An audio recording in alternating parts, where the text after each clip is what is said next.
And greetings to you. Joe Rubenstein here, producer and host of the Gotham Variety Podcast. I want to thank you very much for your support and for joining us today. Hoping you enjoy this review of Quentin Tarantino's Once Upon a Time in Hollywood. And like my last review of Clint Eastwood's Richard Jewell, I'll touch on some interesting background elements to the subject matter of the film as well. But before I breathe another word about Tarantino's 9th film, he says his 10th will be his last. I hope he reconsiders. He's only 56. I mean, come on, man. Eastwood's pushing 90, and he's still pedal to the metal, but spoilers ahead. So if you haven't yet seen it, you might be better served by this review after you have. So, while I wouldn't call Once Upon a Time in Hollywood absolute peak Tarantino, I think certainly Django Unchained, Jackie Brown, and Pulp Fiction were all somewhat better. And by the way, it's no coincidence that Samuel Jackson has juicy roles in all three of those films. You know, an English playwright whose name I do not remember once said of Laurence Olivier that Olivier spoke Shakespeare's lines as naturally as if he was thinking of them himself. And you could also apply that statement to Jackson's readings of Tarantino's lines. That's a great partnership. But Tarantino, to me, is more than just a master craftsman. I think he's a true artist with his own voice. Obviously, he writes his own films, which is a rarity in this day and age. Actually, in Hollywood, that's always been kind of a rarity. Now, like most artists, including great ones, Tarantino has done his share of stealing. Elements of Pulp Fiction were certainly derived from Scorsese, that kind of intoxicating combination of extreme violence with hilarity. Other directorial touches were borrowed from French New Wave filmmaker Jean-Luc Godard. And then, of course, Sergio Leone, Tarantino's idol, is certainly a model as well. Tarantino hired composer and frequent Leone collaborator Ennio Morricone to score The Hateful Eight. So there are these appropriated elements, but then there are also Tarantino's unique personal contributions. The ornate wordplay, the wit of the dialogue, the wonderful digressions. For example, Christoph Waltz's speech on the saga of Brunhilde in Django Unchained. That's great. And, you know, Tarantino also has that willingness to draw scenes out, particularly when there's suspense. Think of that confrontation between Brad Pitt's undercover soldiers facing off with the Nazis in that terrific beer garden scene in Inglourious Basterds. And so this latest film, although it feels fresh and new, it is a fascinating blend of elements from his past work, but it's also a love letter to the Hollywood of the late 1960s. It's a salute to the craftsmen who labor in the film industry, and it's also a portrait of a culture in flux. Now, so the film, which begins in February of 1969 and goes right up to the night of the Charles Manson cult's most deadly attack, the murder of 26-year-old actress Sharon Tate and 3 others in her home and another unfortunate bystander outside her home in early August of that year, Tarantino completely alters that attack, which I'll get to, but the film blends fictional and non-fictional characters. Our fictional protagonist is an almost completely washed-up actor named Rick Dalton, played well by DiCaprio. Dalton is hard on the first steps of middle age and increasingly marginalized within the industry, a fact that he is painfully aware of. His situation is made worse by his heavy drinking, but what makes Dalton easy to root for, he still carries within him the desire for greatness, or at least a modicum of competence. He also embodies, in a general sense, certain traditional cultural values of the 1950s. He's an individualist. He tends to think in terms of good guys and bad guys. He likes material things, and he has an instinctive loathing for hippies. Dalton was formerly the star of a TV Western called Bounty Hunter, which I think Tarantino at least partially modeled on Wanted, Dead or Alive. That was a show on CBS about a bounty hunter played by Steve McQueen that ran from 1958 to 1961, which made McQueen a household name. And unlike the fictional Rick Dalton, McQueen really became the first TV star to cross over into comparable status on the big screen. McQueen, by the way, makes an appearance in this film, portrayed by Damian Lewis in one scene, a party at the Playboy Mansion. It's a very good impersonation, actually. But the DiCaprio character, Rick Dalton, and Cliff Booth, who is his sidekick, his stunt double, and sort of gopher, played by Brad Pitt, they share, let's call it, traditional masculine identities, which are to some extent under siege by the ethos of the late 60s, the counterculture, the rise of the anti-hero, the subversion of the traditional male hero. John Wayne and Gary Cooper were out. Dustin Hoffman and Dennis Hopper were in. You had martial arts challenging traditional fighting in the popular culture. This is represented in the film by Bruce Lee. It's kind of a caricature of Bruce Lee and one of the weaker elements in the film, but he does have an amusing kind of war of words, and then a somewhat playful physical confrontation with Cliff, the Brad Pitt character. But there is this thematic undercurrent throughout the film of this clash of cultures. But there's also, and I think this is the kind of beating heart of the film, there's a bit of a lesson provided by Tarantino on the actual working life of actors and stuntmen on the lower rungs of the Hollywood ladder.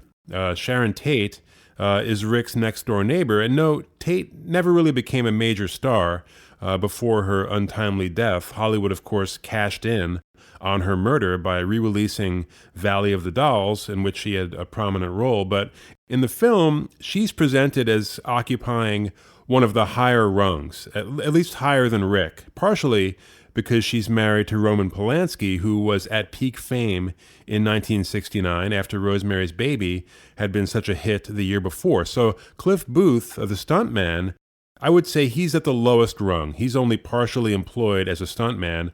The DiCaprio character, Rick Dalton, is, let's say, one or two rungs above him, but still a number of rungs beneath Tate. And as the film begins, Dalton is in danger of falling completely off the ladder. On Bounty Hunter, that TV series he had starred in the 50s, he played the good guy. But now, as Al Pacino, who plays his sort of quasi-agent, points out, while advising Dalton to go to Europe to act in spaghetti westerns like Clint Eastwood did, Dalton is no longer starring in anything. He's only getting guest appearance TV gigs. And to add insult to injury, his current director, as the film begins, makes him dress like a hippie so that the audience forgets about Bounty Hunter because that cultural moment has passed. And so Tarantino gives us an informed look at what this sort of marginal Hollywood career looked like in 1969. And featured in this lesson are several extended scenes of Rick Dalton shooting an episode of a fictional Western series called Lancer.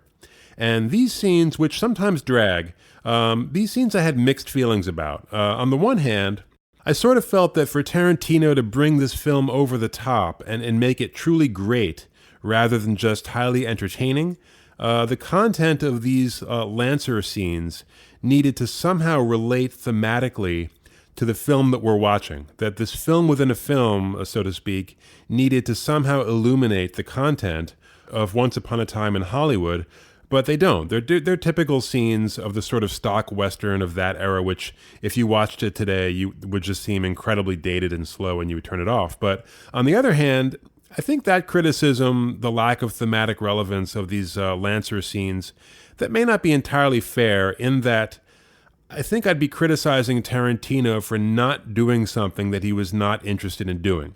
I think he was less interested here in thematic unity than he was in showing us that even within the context of completely mundane, cliched material, that there's still an artistry to it. There's still a craft going on to the direction, to the performances. And more than that, he shows us that the actors truly care, that they are invested in what they're doing on a personal level. And that I found quite moving.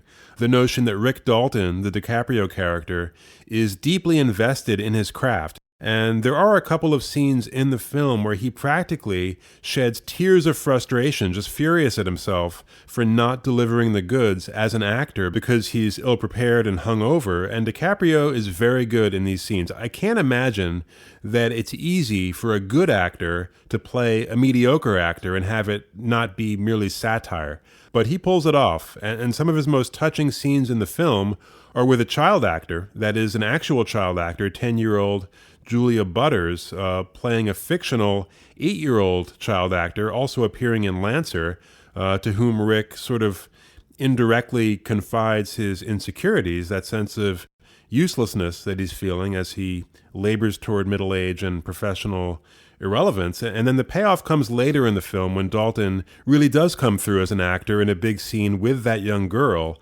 The director rewards him with praise, which is nice, but even nicer, the young girl whispers to him that that was the best acting she'd ever seen. And there's humor to that, of course. The message is delivered by an 8-year-old, and obviously she hasn't seen a whole lot of acting in her brief time on the planet. But Tarantino, he's more than capable of delivering emotional scenes like this. I mean, he's helped, of course, by the caliber of actors that he gets. I mean, just look at Waltz's performance in Django Unchained, for example, just superb. But Tarantino here, he gives us an extended close-up of DiCaprio's face as the young girl whispers that praise to him and lets us examine at our leisure the emotional impact through the expression on DiCaprio's face. Just terrific. And in a sort of companion scene, we see Sharon Tate attend a theatrical showing of her most recent film, not the premiere, just a daily showing of the film with a regular audience at a theater. It's a film called The Wrecking Crew with Dean Martin. And so we watch her watching herself in the film and also sort of quietly reveling in the laughter of the audience at one of her comic scenes. And we see the kind of shy, almost girlish pleasure at the affirmation. And here, too, there's some very good acting by Australian actress Margot Robbie. You know, Tarantino is criticized, unfairly in my opinion, for not giving Robbie more lines, but this scene is a perfect example that acting is about more than lines. Robbie says more with her facial expressions than she could say in 1,000 words. But this aspect of the film, actors, actresses, stuntmen, performers marginalized to various degrees, who nevertheless care deeply about their craft, is excellent. As I said, it's the heart of the film. Now, on the darker side is another thematic undercurrent, the bubbling up of the more malignant aspects of the counterculture, personified by the Charles Manson cult, which in 1969 murdered a total of 9 people. There may have been more. They were outliers, certainly, but that seamy underside of the counterculture was always there. I once saw an interview with George Harrison of the Beatles, who described a trip to San Francisco in 1967 and a tour of the Haight-Ashbury district, where he expected to see peace and love, but was horrified. Young people, minds destroyed by hard drugs, assault, rape, disease. You know, human nature, it is what it is. And if you take a hard look at the history of pretty much every utopia, they don't end up so utopian. But in the film, our window into the Manson gang is the Brad Pitt character, Cliff Booth, who picks up one of Manson's attractive young acolytes as a hitchhiker. And this is still early in '69. The murders have not happened yet, and he has no idea who she is or who Manson is. So he picks her up and then drives her back to the Spahn Ranch, which was a 55-acre film location in Los Angeles County, where the cult lived and worshipped 34-year-old Charles Manson. So just to provide some background that's mostly absent from the film, Charles Manson was a failed singer-songwriter who had learned guitar in prison. He was a lifelong criminal and a master manipulator. He was already pimping in his early teens and also committing armed robberies as well. And his the first of many incarcerations was in a reform school. They called them that then. Now they're called youth correctional institutions, but these are very tough places, where as one of the smallest inmates, I think even as an adult, he only stood about 5'4", Manson was raped repeatedly. As time went on, he did his own share of raping in reform schools and then prisons, and was finally released from Terminal Island, a federal prison in California, in 1967. So that was the height of the hippie movement, which was all news to him, at which point Manson set about recruiting some of these hippies as acolytes, first as a kind of street corner guru up in San Francisco, gradually accumulating his flock and moving to L.A., and he used a variety of control techniques. Some were derived from his pimping days, fastening on teenage girls from broken homes and in various states of vulnerability and psychic distress. He alternated intense positive attention with occasional beatings. He made sure that they cut ties with their actual families, which was in most cases not hard. Most of them had family troubles. But ironically, he also put to use knowledge that he picked up in prison courses. He had almost no formal education, but he was highly intelligent. And he attended courses in prison on, first of all, Dale Carnegie, who was the author of the famous tract, How to Win Friends and Influence People, which is essentially, it's a book on how to manipulate people. He also attended a course on Scientology in prison, which at that point was viewed as a religion, not a cult. And so Manson was fully armed with various techniques. He had his followers take LSD hundreds of times. He filled their heads with a jumbled kind of pseudo-philosophy with messianic and apocalyptic overtones, casting himself as a deity. Actually, when he was finally arrested after the Tate murders, he was booked as Manson Charles M., a.k.a. Jesus Christ, a.k.a. God, which was not inaccurate. He was referred to that way by his followers, which by the time of the Tate murders numbered close to 30. And he had them do his bidding. So the classic cult formula, which around this time the Reverend Jim Jones was replicating in Northern California, ultimately with far deadlier consequences, over 900 dead. But the scene when Cliff drops off the hitchhiker at the Spahn Ranch and meets the family, it's effectively sinister. Initially, Cliff is accepted with fairly open arms by the girls, but the worm turns when he asserts himself in a way that's contrary to the group will, which is a big no-no with cults. So Cliff is acquainted with George Spahn from a previous shoot at the ranch. Spahn, who's played well by Bruce Dern, an actor I always like, by the time the Manson family entered his life, he was almost 80 and blind, and he let the family live on this ranch in return for various creature comforts, including sex. But Cliff, as he looks around and gets his bearings, is concerned that Spahn might be in trouble. So over the girl's resistance, he insists on going to check up on him, and Tarantino here slows the tempo to a crawl as the threat of violence manifests itself. You get subtle, creepy sound design. You have skinny stray dogs sort of running around on the edges of the frame. The exchanges between Pitt and the girls become increasingly nasty. And of course, Tarantino draws out the tension by briefly leaving the scene a couple of times and showing snippets of two of the cult members giving some clueless tourists a cheerful guided tour on horseback, and then he cuts back. And if you've ever seen The Birds from 1963, which, like this film, is not a masterpiece, but it's probably Hitchcock's last worthwhile film, the best scene is when the lead, Tippi Hedren, is sitting outside a schoolhouse waiting for her teacher friend. And it's one of those classic wordless Hitchcock sequences, sort of like the crop duster scene in North by Northwest or the shower scene in Psycho, where gradually, ominously, a bird or two, and then 10, and then 50, and then finally hundreds of crows gather behind her in the playground as it slowly dawns on her that they have gathered for an attack on the children. So something analogous, not as extreme, but a similar dynamic happens in this scene at the ranch where Cliff slowly approaches the shack to check on Spahn. He looks back, and there's maybe 7 or 8 of the cultists behind him, where there were only 3 or 4 before. He walks a bit further, looks back, and now there's 12, then 15, and so on, until the path back to his car is completely blocked. And you realize that Cliff's reward for negotiating whatever might be waiting for him in that shack will be the challenge of making it back to his car in one piece. It's a very good scene. And the Cliff character in this scene becomes a kind of a hero, in a sense. He earns our respect because his motivation to just check on the well-being of a former colleague that he doesn't actually know that well, and who in fact does not remember him, is entirely altruistic. I mean, he's well aware that he could be in real danger, but he doesn't just pack up and leave. And sure, I mean, Cliff, as presented, would be more than capable of handling one or two, or maybe even three or four of the cultists, and he does beat the living crap out of one of them who slashes his tire, but eventually numbers will out. I mean, you could be Mike Tyson in his prime, gang enough people and you're going down. And here there's the prospect of guns as well. Cliff is unarmed. So the motivation is pure, the danger is real, and yet he moves forward, he acts, and that's a pretty fair definition of heroism right there.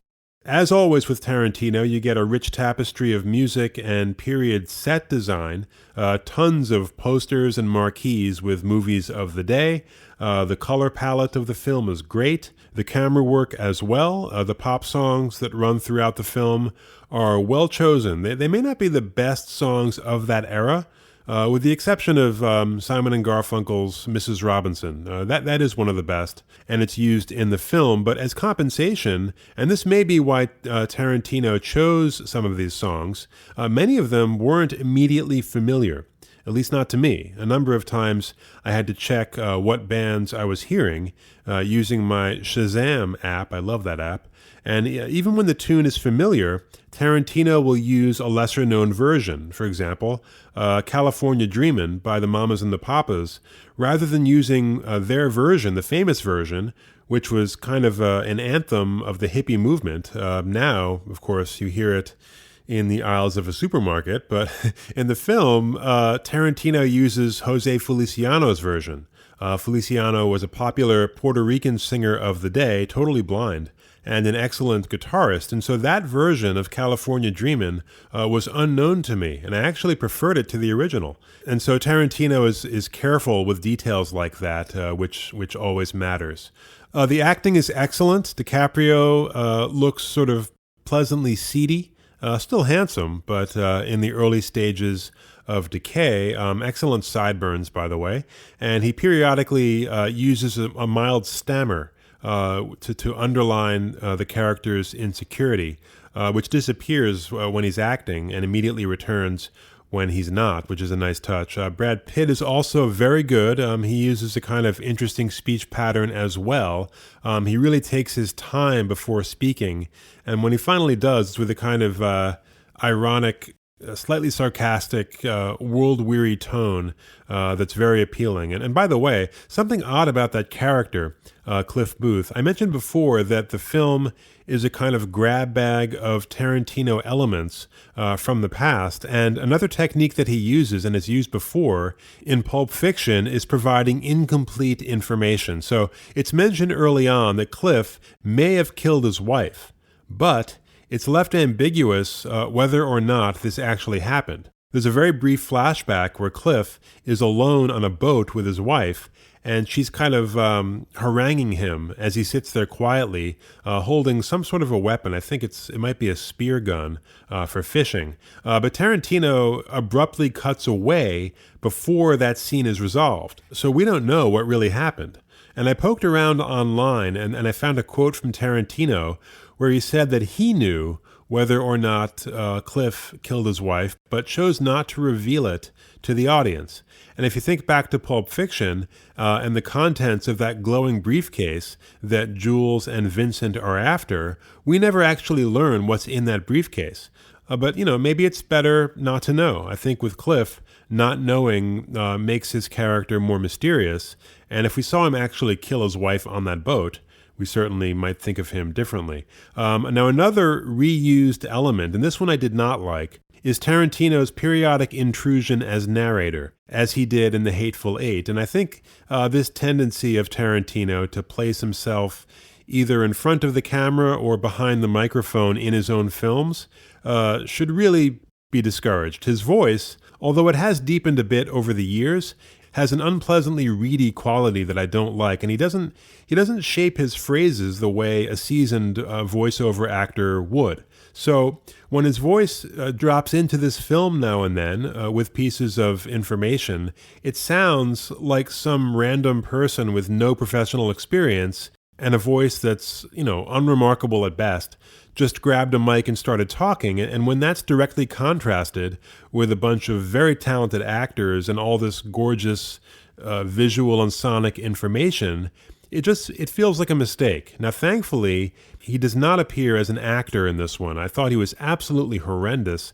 in that scene in Django Unchained as the Australian slave trader, or maybe he was a New Zealander, I don't know. Whichever it was, the accent was atrocious. That scene absolutely lets the air out of that film for a good 5 minutes. It's like a prostate exam. You just wait for it to be over. I also thought he was bad in Pulp Fiction in that scene with Harvey Keitel, who I love. But in this film, he does not appear as an actor, which is good. And the voiceover narration, it's really only a minor flaw, I would say. There's far less of it than in The Hateful Eight. So you just kind of brush it off. Now, there's one final familiar Tarantino element in this film, which I loved. And that is the presentation of an actual historical catastrophe in which the outcome is reversed. So in Inglourious Bastards, if you've seen that, there's a final inferno in a movie theater where a number of top Nazis, including Hitler, I think, die in a fire.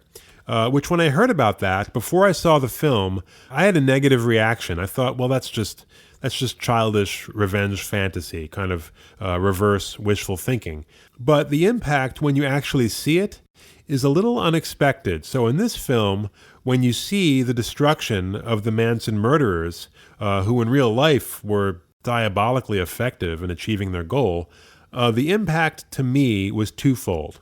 Obviously, it's deeply gratifying to see Brad Pitt sick his pit bull, Brandy. And Tarantino always comes up with the best names. But to see this ferocious pit bull attack one of the male Manson family members and go right for the family jewels, it makes you feel warm all over, doesn't it? I mean, I streamed this on TV, but I imagine that in the theaters there were big smiles and plenty of cheers.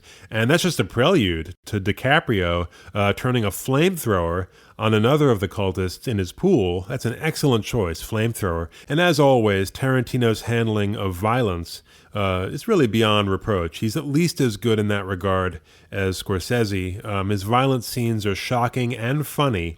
But the other side of that twofold reaction that I mentioned comes after the violence, when Rick, as a kind of cosmic reward for his heroism, even though Cliff did most of the heavy lifting and is actually badly injured, but Rick is invited through the electric gate into Sharon Tate's house next door.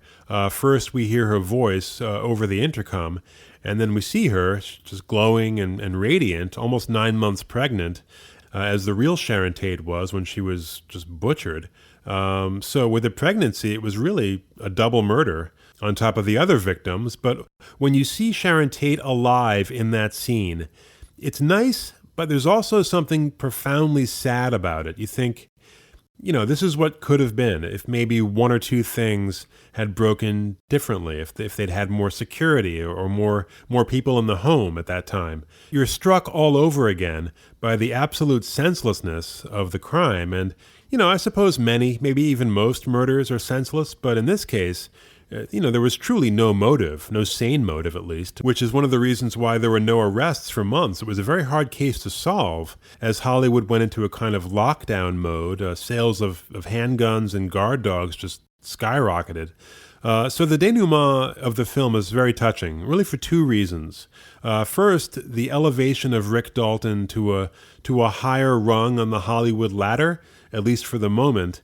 And secondly, the presence of Sharon Tate very much alive. And as far as I know, this technique of flipping the outcome of a historical disaster, that's unique to Tarantino. There have certainly been films where historical events were changed for the worse. There's a famous one that was released in 1964 called It Happened Here, the story of Hitler's England, which presented the alternative history if the Nazis had won. I guess the current show on Amazon, The Man in the High Castle, which I've heard not such great things about, borrows that concept. But again, these are negative alternative outcomes. I think this positive alternative outcome is a Tarantino invention. I could be wrong, and if I am, please let me know. But more important than whether or not it's original is the fact that it works in a complex and meaningful way. Final thoughts right after this. Your feedback is important to us. On Twitter, @Gotham Variety, on our Facebook page, or you can email the program, joe@gothamvariety.com. Really, however you'd like to engage with us, we love engaging with you. And if you'd like to join our family and get exclusive access to bonus content, please go to patreon.com/GothamVariety and subscribe. Now, I don't want to oversell the film. I enjoyed it a great deal, but it's not a masterpiece. There's the handful of imperfections that I've noted. There's also less narrative drive in this film than in many of Tarantino's other films. The story doesn't really push forward in the sense that you're absolutely dying to see what happens next. But that may have been intentional. And honestly, the exquisite surface, the look, the sound, all the production elements are so rich, they're so sumptuous that, even if a certain scene drags a bit, as the Lancer scenes do at times, there's always some detail, there's always some juicy nugget to feast on. And as I said, some very, very good performances. DiCaprio, Brad Pitt, and Roby in particular. Roby manages to capture the essential sweetness, the love of life that Sharon Tate was known for. You see it in the way she walks. It's almost like she's dancing at times. But it doesn't come across affected. It's just charming and it makes you smile. So this is really a film that I can recommend to really anybody who loves film and might be looking for an immersion into the Hollywood of 1969 that is just chock full of rich details. As always, I welcome your feedback, so if you have any questions or comments on this review or any of our other episodes, please contact me via email, joe@gothamvariety.com, or send me a message on Twitter, @GothamVariety is the handle. You can also contact me through our Patreon page. I would love to hear your thoughts, and thanks so much for joining us, and we'll see you next week with the latest installment of Gotham Hardball, our baseball show with a New York focus. We'll see you soon. Take care.